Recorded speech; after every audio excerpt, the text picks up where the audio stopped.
Now we're going to explore an American school in Queretaro, the John F. Kennedy School, a project that Annabel Membrillo, with us today, has been working on for almost 15 years. You've been 18 working, years.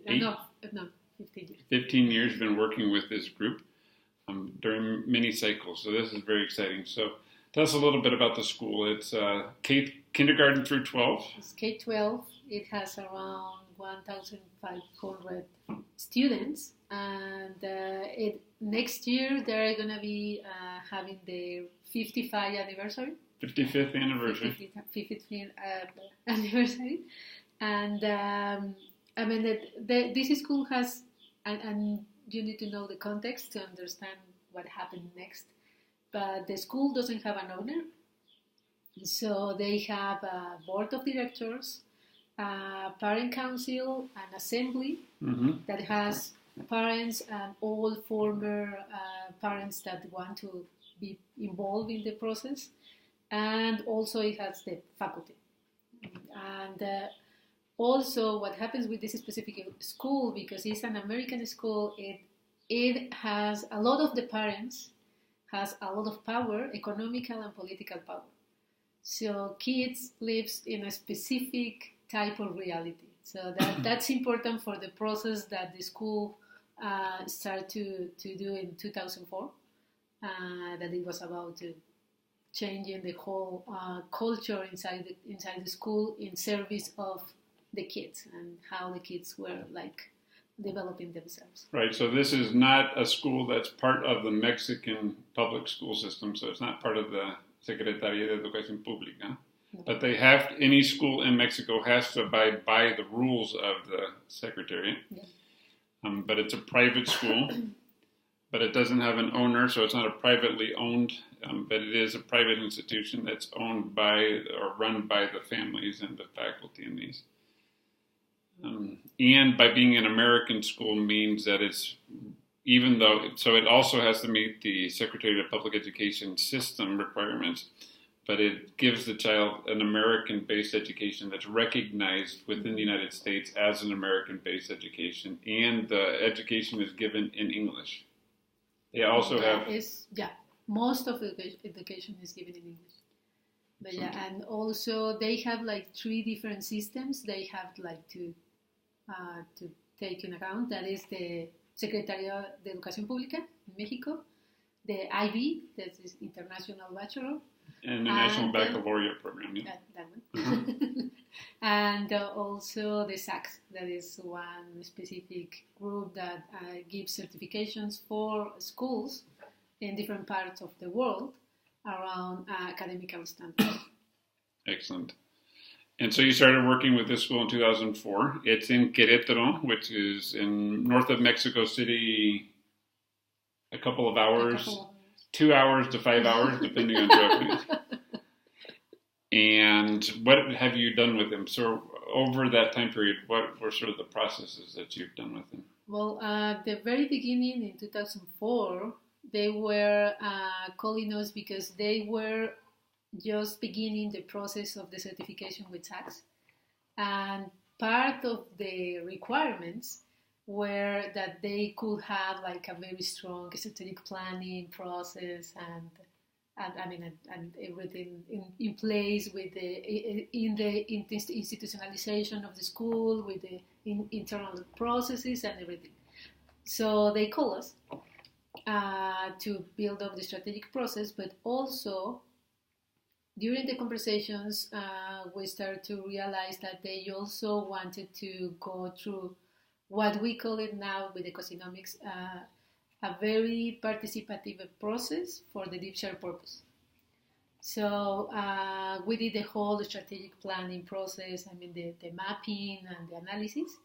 And at the same time, we went through a kind of community building process with the different groups. And we held different dialogue sessions, but with all the perspectives together. And that was very interesting. We even have students, families, staff, teachers, board, everyone together. And we did around 5 big work cafes, each one with 100 people, more or less. to define what was like this deep shell purpose or the global goal in the case. And this was back in 2004 when you started. Yeah, that was in 2004. And after that, one piece that they wanted to learn was about how to facilitate these kind of dialogues with community. And that's very easy to learn, so they learn how to do that. And we almost didn't have any contact with them like for 10 years. With the school. With the school. In 2004, I mean, it was like the whole process of working with them. So the whole strategy was clear for everybody, and everybody knew what they needed to do in order to get to that specific strategy. And 10 years later, they called us again. 2014. And they asked again for helping us with the strategy, because they were like, that is not, I mean, the ones that we have, that doesn't seem to be like current now, so we need to renew that. So we were, okay, so let us go and talk with you and see the school and talk with some people. And we asked for that because we didn't know if the map was something new, or we only needed like to include one more loop or something like that. In the strategic system. In the strategic system map. Yeah. And when we were there and talking with people, we realized that it was a completely new system. They were able to completely transform the whole school in 10 years. So the map was not useful for defining the next step in the strategy for the school. So we did again, but in that case, because we already have this, the economics piece, so we did like both processes at the same time. We did again the system mapping and the whole analysis. We have also this participatory process with the community, because they don't have an owner, so they always try to do that in the whole community. And we have this process of the complete agreement assessment with them.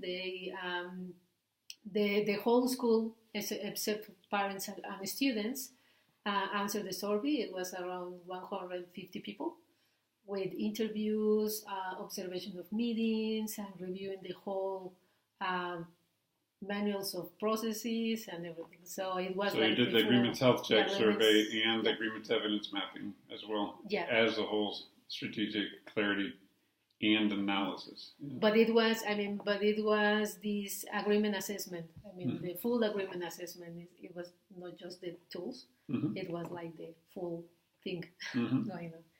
And and one very interesting thing that happened there is that in 2004, they were talking about that the deep shell purpose was about holding or creating the conditions so the individual can be educated in an integrative way. And they were talking that we want the students to be developed physically, mentally, emotional, and spiritually. And in that moment, in 2004, we were like... 2004 or 14? 2004. Yeah. I'm going back. Because we told them, we asked them, do you really want to do this? Because you already have, they were very good at the academic level. And you have some physical development very well done. But you don't have anything at all around the physical and emotional.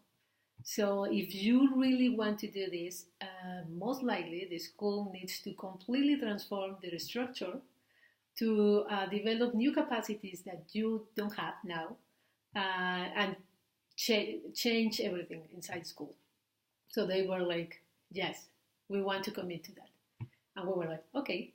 And that's why we were asking 10 years later, about talking with them about that. And that's the way we realized that they already had a lot of different things inside the school to support the emotional development of the kid, They introduce a lot of different art,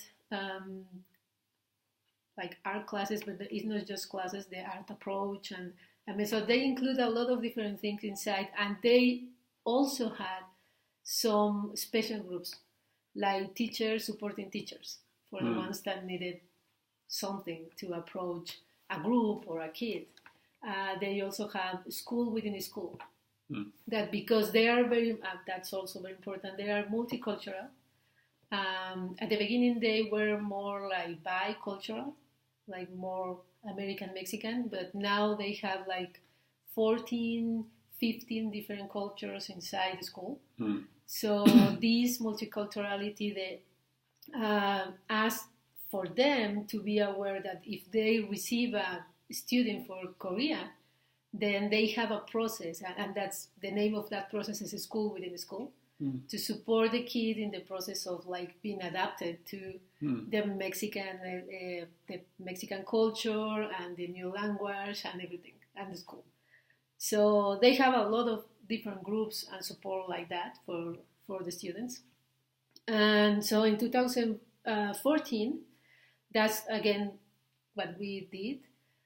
And this year, they are asking us to make like a renewal of the deep shared purpose again. In 2018. In 2018. And they are calling that the mission and vision because they need again to send that to the IB and to the SACs and everything. And that's the way these institutions are calling these kind of processes. But this is actually our deep shared purpose in when we are talking from the economics framework. So we are just going through a very small process with them, talking with different perspectives about what is the deep shared purpose for the school and the values and things like that.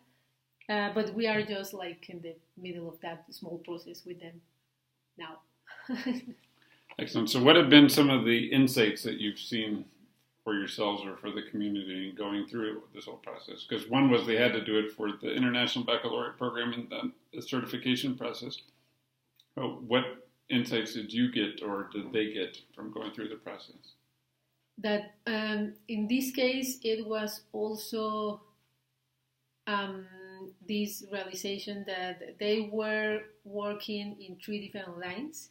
And the last one is because they are on the school, but they were working a lot in the structural part of the school. For example, one of the main pathways in 2004 was like to create some basic structure to support the whole process of the school. So this was a strategic pathway that came out of the analysis. That came out of the analysis, and that was 2004, and around 2007 or something, for the first time in the whole history of the school, they hire a communication director, for example. And 2 years later, they hire an operational staff director. So they start to build up that basic infrastructure to be able to support the whole evolution of the school. So that actually we have like timelines and the different kinds of things they were doing during those 10 years. And at the same time, they were working a lot around the culture of the school. And they start from the inside, with the teachers, directors, and the boards. And the reason I'm saying that is because in 2014, one of the main things was to expand that culture outside of the walls of the school. Because again, the families usually have like a lot of power and a lot of economical resources. Then sometimes it's difficult to really approach the parents and to include them in the culture they want to build. So the kids usually have these different behavior inside or outside the school, but now they are working with the parents to be able to have the same culture in the whole range of contact with the kid. But that is that, and at the same time they were working a lot in the academic. So they are one of the most innovative schools in not just in Queretaro but in Mexico. They are an example of what is possible to do even for the IB. And so, but they were working in the tree at the same time, and it requires a lot of energy and time and investment from them. But one thing that I was impressed in some way, but it was a big learning for me, is that because they were ready to take their own developing in their hands, so they didn't need like a lot of time from our side. It was just to have clarity of the pathways they needed to be aware of, and that was a big learning. I mean, to find out and to identify how to have these. What are the key factors that we need to consider in order to be able to say that that group is able to do that process and that evolution by themselves? So that they have been like informing me in looking at that in different groups. Did you see any shifts in them in taking on this work because of the participation in these processes of both the agreements work and the systems work? In them as individuals person? Or in the school, that something shifted because of the experience with you? I don't know if it's only about the experience that they have had with us, but yes, they have changed and they are more aware. For example, in the last conversations with the board, talking about this deep shared purpose and the renewal of that vision, we start the exploration of what is collaboration for the school and what is the definition of leadership, because they talk a lot about that they want to help develop the next leaders, but the next leaders is a big word, so we have been like exploring that with them. And one of the things that has happened so far is that they are getting clearer and clearer about what is that they are calling leaders, and most likely they are going to be calling that name in a different way, because leaders doesn't resonate with what they really want to go with the kids. Excellent. What are you seeing as some of the impacts? One is their ability to have the program and to continue to grow. Are there other impacts because of this work that you see? Or one of the big things that are happening, and it is not yet out there in Queretaro, I mean in the people in Queretaro, is that the kids are getting in a different way out of the school. I mean, 15 years ago, kids were like very well academically, but usually everybody will say that those kids were not able to make any connection. They were like just thinking about themselves and things like that. But they were very, very efficient and very well trained in getting into the academic stuff. And now that is changing. And there are some schools that are even saying to the different directors, because they are very related with the different universities in Querétaro, just to see how to get the best kids in the best schools. And those people in the universities are already saying that the kids that get out of the JFK are able to work in different ways, are very innovative, they can think by themselves. And so that's changing.